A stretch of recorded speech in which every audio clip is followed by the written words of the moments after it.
Hello, my name is Rocky Sue, and this is my daughter, Mary, and this is a continuation of the I Am a Narcissist Magnet series that we've been doing. And today is called Mr. Fake and Bake. Woohoo! Mr. Fake and Bake. Before we start, I do want to let you know that my books, Treachery and the Innocent series, as well as the comedy With Love from Above, and I have a preteen series as well, Jake and the Heavenly Host, can be found at RockySueBooks.com. They're so good. You should read them. Sorry. And I'm a narcissist magnet. The fourth book, the one that I'm working on right now, I've got the complete rough draft finished. I'm going back through it, which deals with narcissism. And by the time a person finishes reading this book, you will be able to tell a narcissist. And a narcissist is not someone that just simply, you don't like. They're mean. Yeah, they're mean, or they don't. They don't always agree with you. There is a set.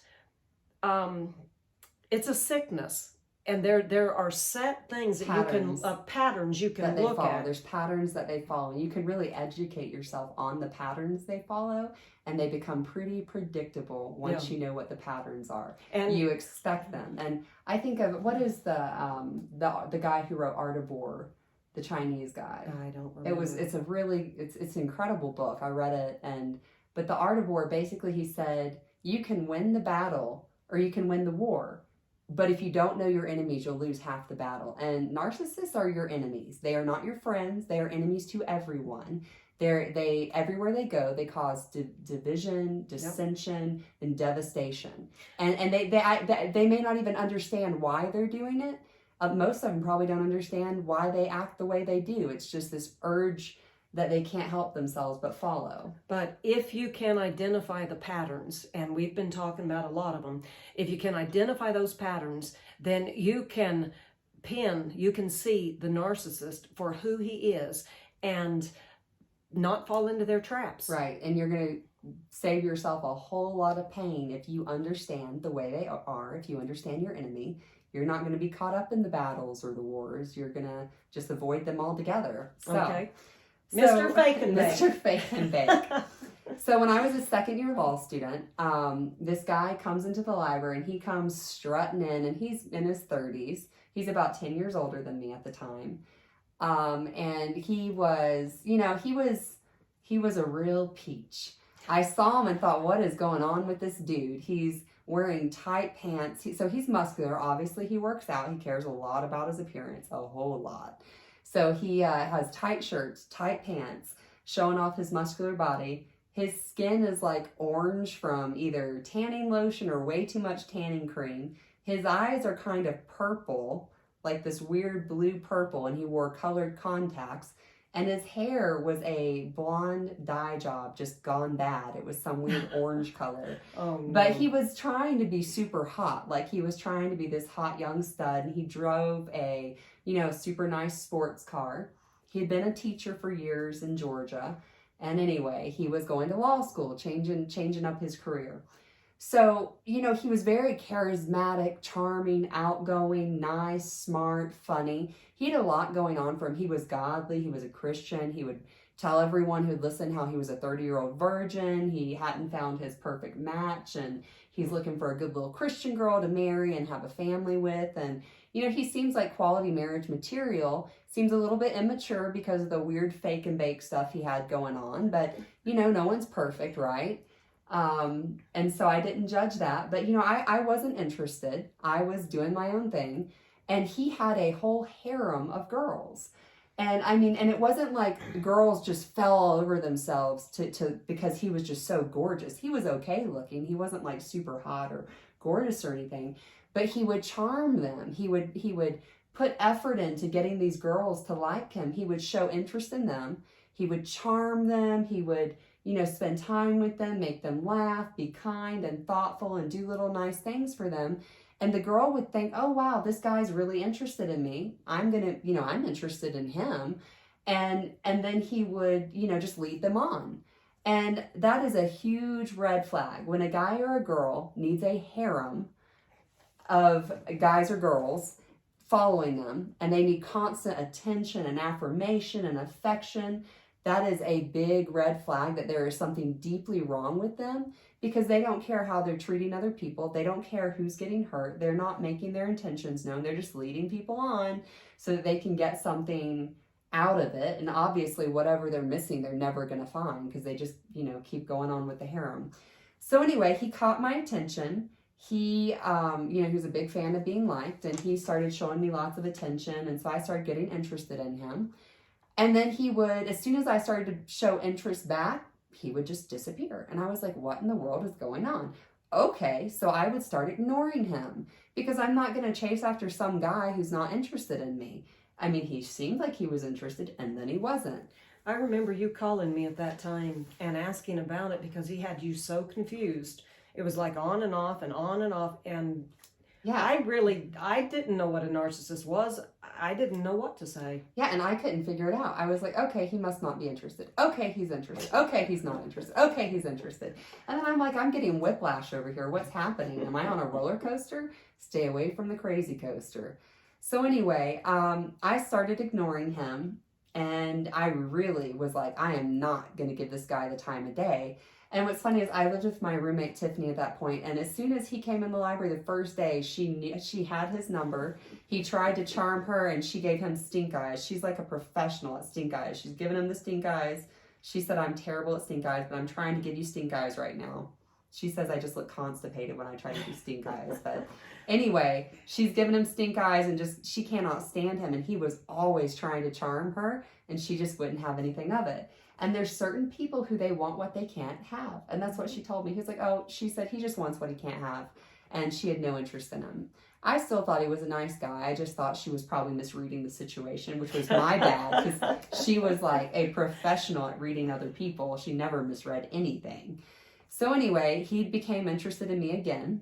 And this time he really came on hard, because I was done with him. I was fed up with him. I was just ignoring him. And then he started calling me all the time. He started texting me all the time. He started wanting to hang out with me all the time. He'd come in the library where I'm working and hang out. And then he asked me to drive to Georgia with him, because his family's in Georgia. My family's in Georgia. It's Thanksgiving break. And he wants me to go meet his family. He wants to meet my family. And I'm thinking, whoa, this is like a big deal. Like, I've never brought, bring a guy to meet my family. I think I brought one guy to meet my family one time. Or wait, Black Cloud doesn't count. So maybe like two. But, that's a big deal, because I didn't really date ever, basically. I've been on 9 dates at this point in my entire life, and I'm like 24. So, and that's including all of Black Cloud's terrible dates. So anyway, I'm thinking, okay, so I call Mom, and I'm like, he wants to drive down. I guess he's serious. But here's another red flag. He never defined his intentions. He never said, I want to date you. I'm interested in you. Let's get to know each other. Let's see if we're compatible. He would not define a relationship. He just kind of wanted to fall into it. I was young and naive, and I'm thinking, okay, sure, we can fall into a relationship, and I'm falling in love with him. He's so charming and nice. He's giving me tons of attention. So we drive down to Georgia. I meet his family. He meets my family. I think we're dating. We're in a serious relationship. And then Christmas comes a couple weeks later, and we've been hanging out all the time. And before Christmas, let's see, okay. So my timeline might be slightly off. I can't remember the order of this, but we'll just go with Christmas. Christmas is there. He asked me to drive him and his roommate to New York to spend Christmas with them. And so we drive up to New York. We go to the Empire State Building. Like, this is so romantic. It's so cool. Now, we haven't held hands. We haven't kissed. We haven't had any defining conversations about what our relationship is or is not. I'm just kind of on the fence thinking, what's going on? Are we together? Are we not together? I think we're together. And I was too kind of shy to ask, and I kind of tried to ask, and then he kind of blew me off and wouldn't define anything. Huge red flag. So anytime a person does not respect you enough to make their intentions known, either they don't know what they want, which is a huge problem, or they don't care about you. Either they're just using you in the interim until they find something better, or they know exactly what they want and their intentions towards you are not good. And just be aware of that. If they won't define what they want, that's a problem. Yes. So anyway, the next thing I believe that happens is we get back from Christmas break. We get back from our little nice trip to New York. And his mom comes up to visit him. And there's a snowstorm is predicted in our area. And he comes over right when it's starting to snow. And I live in a tiny little trailer with Tiffany in a tiny little trailer park in the middle of nowhere. And I'm telling him, hey, you're in this tiny little sports car. You might want to go home, because I'm thinking I really like him, but I really don't want to be snowed in with him and his mom for the weekend at our, 2-bedroom, one little living room and one little bathroom trailer. And he wouldn't leave. He's like, oh, it'll be fine. Let's watch this movie. And I'm like, oh, I really think you should probably go now. Oh, it'll be fine. Don't worry about it. Yeah, they got snowed in with us. And it would be different if his mom was like a really cool chick, but that woman was a space cadet. There was something going on there that I can't even touch with a 10-foot pole. I have no idea what was going on there. She was just in outer space. I don't know if she was on drugs, but she was kind of like, la, la, la. I don't have boundaries. I don't understand social cues. I'm so awkward and weird. La, la, la. And poor Tiffany was over there giving like stink eyes galore, like stink eyes, stink eyes, stink eyes. And nobody was picking up her stink eyes but me. And I'm just sitting over there feeling all awkward, like, oh, poor Tiffany, as his mom goes over there and starts stroking Tiffany's hair, stroking her hair, touching her back and her arm. And Tiffany's like, I could just tell she just was like, Mary, how did you get me in this terrible situation? I felt so guilty, but there was nothing I could do. But I still really liked this guy, even though his mom was a super freak. And then he and his mom were like, they had this weird relationship that I couldn't quite put my finger on. And I mean, we had this tiny little 4x4 bathroom where the toilet and the basically you had to stand on the toilet to take a shower. I mean, it was like real tiny. And I kid you not, they went in that restroom together for like 2 hours. And Tiffany and I are looking at each other thinking, what the heck is going on? Why are they in this restroom? I'm having doubts at this point, thinking, what is going on here? Like, what am I walking into? This is really, really weird. Don't worry though, the next week, poof, he disappears. Why? And I couldn't figure out what was going on. How many days was he there? I mean, he was there for like 3 or 4 days. It was horrible. Snowed in that whole time. Yes. And you said you and she's Tiffany still my stayed friend. in. Yeah, she's still your friend. She still loves me. She's a really good friend. Good friends are like really fine, large But diamonds, you and hard to Tiffany find. were in one of the bedrooms. Right, and they were he in and the his other mom in the other bedroom were in the other with one. all their weirdness. In my bedroom, I should have probably sacrificed burnt your those. bed. Yeah, I should have burnt those sheets afterwards. I don't know what was going on in there. Anyway, he disappears.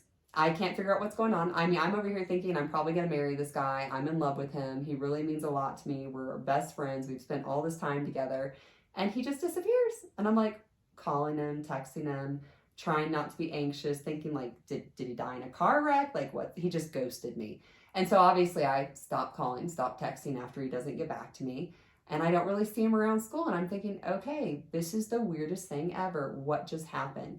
He worked so hard to get my heart. He finally got my heart, and then he disappeared, and he crushed it. Yes, ladies and gentlemen, I will be honest. I shed a lot of tears, and poor Tiffany was comforting me and probably thinking in the back of her mind, oh, thank God you just dodged like a bazooka, not even a bullet, a bazooka. And I'm like, what happened? What did I do wrong? I don't understand. Like, I thought like this guy was it.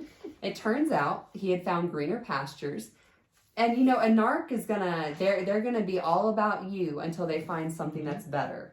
And they will always, they'll always try to find something that's better. They want the best, and when they have it lined up, they're never satisfied with what they've got. Right, because they're never satisfied with who they are. They hate who they are as a person, so they're always looking for something better. Yeah. And he found a very attractive, very sweet, rich girl who was super, super wealthy. And he went for her. He dropped out of law school. Then he went to become a minister. Then he dropped out of seminary and didn't become a minister. I have no idea if he married her, and I feel sorry for her if he did. He'll probably never do better than her because she's super rich, and he cared about wealth. He cared about appearance. He cared about all the artificial things or superficial things of life that aren't as important. And thank God I dodged that bazooka. That was one weird dog and pony show. I am glad I got out of there. But I don't know if he was a narcissist. I just have my suspicions that he was because he was so callous towards the emotions and feelings of others. There were all these just normal girls at school like me who were just nice girls minding our own business. And he kind of made it where we were almost competing against each other. And I kept dropping out of the competition, and then he'd come back around. And I think that's why he ended up going for me in the end, was I was like, no, I'm not going to compete. But he had really nice girls falling in love with him because he made efforts and took great pains to make them love him, to get them to fall for him. And then he just tortured them and led them on and wouldn't define his intentions. And because he was so, and you know, it takes a good deal of lying and manipulation, and I think wickedness, deceit, to cause that type of division and to hurt someone like that so callously. He felt like rules didn't apply to him. He felt like he was entitled to have the best and act however he wanted and say whatever he wanted. He was entitled to hurt people. He didn't care. I heard that song Jar of Hearts, like the guy who like collects all the hearts, like broken hearts in his jar, and I was like, that's him. That's Mr. Fake and Bake. You know, fortunately, thank God, he dumped me for the rich girl. Whew! Man, that would have been terrible. Yeah. But that was Mr. Fake and Bake, and those are red flags to watch out for when someone causes division and dissension wherever they go, when they make people compete for their affection or their attention, when they don't care about others, when they feel entitled. Those are very practical narcissist traits to watch out for. Yes, yes. Read the books. Okay, thank you for joining us again. My name is Rocky Sue, and my books can be found at rockysuebooks.com. And have a blessed day. Bye-bye.